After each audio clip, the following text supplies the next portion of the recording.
দর্শক, চলে এলাম খোয়াছড়া ঝর্ণা দেখতে। এসেই পড়ে গেলাম মহা বিপদে। দর্শক, আমাদের মতো বিপদে না পড়তে চাইলে দেখতে থাকুন আমাদের এই ভিডিওটি। নিচে দিয়ে যান, নিচে দিয়ে ভালো। নিচে দিয়ে গেলে সময় বাঁচবে। আমাদের প্রথম ভুল ছিল আমরা সময় মতো সেখানে যেয়ে পৌঁছাতে পারিনি। আমরা যখন পৌঁছাই তখন ঠিক 3টা বাজে। আর অন্যদিকে ওই দিনটি ছিল শুক্রবার। একদিকে যেমন হাজার হাজার মানুষের আনাগোনা, আরেকদিকে তেমনই বৃষ্টি। আর এই বৃষ্টির কারণে চারিদিকে খুবই ভয়াবহ অবস্থা। ভিডিওতে দেখতেই পাচ্ছেন, প্রত্যেকটা জায়গা খুবই স্যাঁতসেঁতে এবং পিছল ছিল, যা খুবই বিপজ্জনক ছিল। ওই দিনটিতে যারা ছোট বাচ্চা কাচ্চা নিয়ে এসেছিলেন সবাই ফিরে যেতে বাধ্য হন। আমরাও সম্পূর্ণ যেতে পারিনি, কারণ আমরা সময় মতো আসতে পারিনি, যার কারণে সন্ধ্যা হয়ে যায় এবং আমরাও অর্ধেক পৌঁছে বাড়ি ফিরে যেতে বাধ্য হই। এবং সবথেকে বড় কথা, বাড়ি ফিরে যাওয়ার আরও একটি কারণ হলো এই জায়গাগুলো খুবই বিপজ্জনক, বিশেষ করে সন্ধ্যার পরে। কেননা চারিদিকে ঘন বন আর পাহাড়ে ঘেরা, আর প্রচণ্ড বৃষ্টি আর কাদার কারণে হাঁটতে খুবই কষ্ট হচ্ছিল, যার কারণে আমরা পানির মাঝখান দিয়ে হাঁটছিলাম।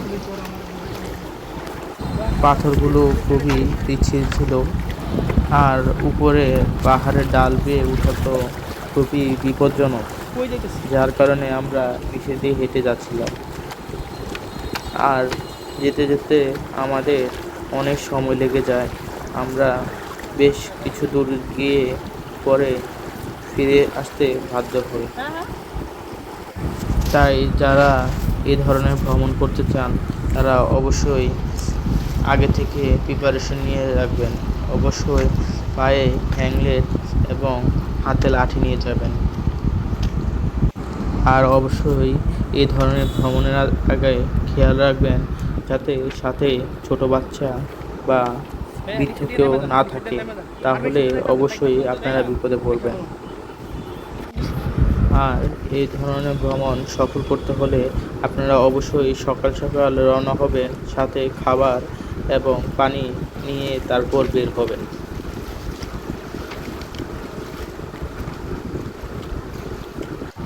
যদিও এই ধরনের ভ্রমণ বৃষ্টির দিনেই খুবই সুন্দর লাগে, কারণ বৃষ্টির সময় ঝর্ণার পানি থাকে, এছাড়াও চারিদিকে পানির স্রোত বয়ে যায়। তাই এই সময়টা খুবই সুন্দর থাকে। চারিদিকে গাছগুলো সবুজ, প্রকৃতির আভাস ফিরে পায় বৃষ্টির কারণে। তবে এই ধরনের ভ্রমণ এই সময়টাতে খুবই বিপজ্জনক, এই বিষয়টা সকলকে খেয়াল রাখতে হবে। কেননা ভ্রমণের পাশাপাশি সচেতনতাও খুবই গুরুত্বপূর্ণ, কারণ এর আগেও আমরা অনেক নিউজে দেখতে পেয়েছি অনেক পর্যটক এই ধরনের ভ্রমণে এসে নানা রকম বিপদে পড়েছে। দর্শক, এবার চলুন সচেতনতার পাশাপাশি ভ্রমণটা কেমন হলো বলে আসি। দর্শক, এই ধরনের ভ্রমণ আমি এর আগেও করেছি, তবে খোয়াছড়া ঝর্ণা পুরোপুরি এর আগের বারও আমি যেতে পারিনি, যার কারণে এবারও আমি দুঃখ ভরা কষ্ট নিয়ে বাসায় ফিরে গেলাম। তবে খুবই ভালো লাগলো, অনেকদিন পর মনটা ফ্রেশ করলাম। দর্শক, অনেক দূর গেলাম, চারিপাশে প্রাকৃতিক এই মনোরম দৃশ্য খুবই ভালো লাগছিল। আমার সাথে গিয়েছিলেন আমার এক বড় ভাই, জাবেদ ভাই। ওনাকে সহ নিয়ে গিয়েছিলাম। ওনার খুব ইচ্ছা ছিল খোয়াছড়া ঝর্ণা দেখার। তবে যতটুকু পেরেছিলাম আমরা গিয়েছিলাম। আমরা অনেক দূর যাওয়ার পর ওখানকার কিছু স্থানীয় বাসিন্দা আমাদেরকে বলেন যে আর যেন না যাই, এখান পর্যন্ত আমাদের গন্তব্য স্থগিত করি। দর্শক, তারপরও আমরা অনেক দূর গেলাম। এরপর সন্ধ্যা হয়ে আসলো। পরে ভাবলাম, যেহেতু প্রকৃতির পরিবেশটা এখন অস্বাভাবিক, তাই এখান থেকে এখনই ফিরে যাওয়া উচিত। তাই ধীরে ধীরে আমরা বাড়ির উদ্দেশ্যে আবারও রওনা হলাম। দর্শক, খোয়াছড়া ঝর্ণা ভ্রমণ আপনার কেমন লেগেছিল, কেমন কাটিয়েছিলেন অবশ্যই আমাদের কমেন্টে জানাবেন। আজকের ভিডিওটি এই পর্যন্ত। সবাই ভালো থাকবেন। আসসালামু আলাইকুম ওয়া রাহমাতুল্লাহি ওয়া বারাকাতুহু।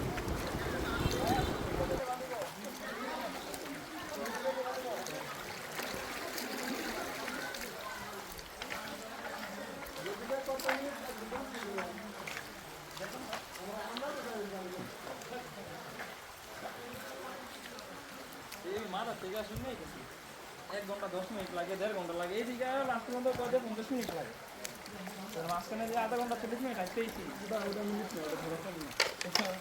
ওখান থেকে কত উৎসাহ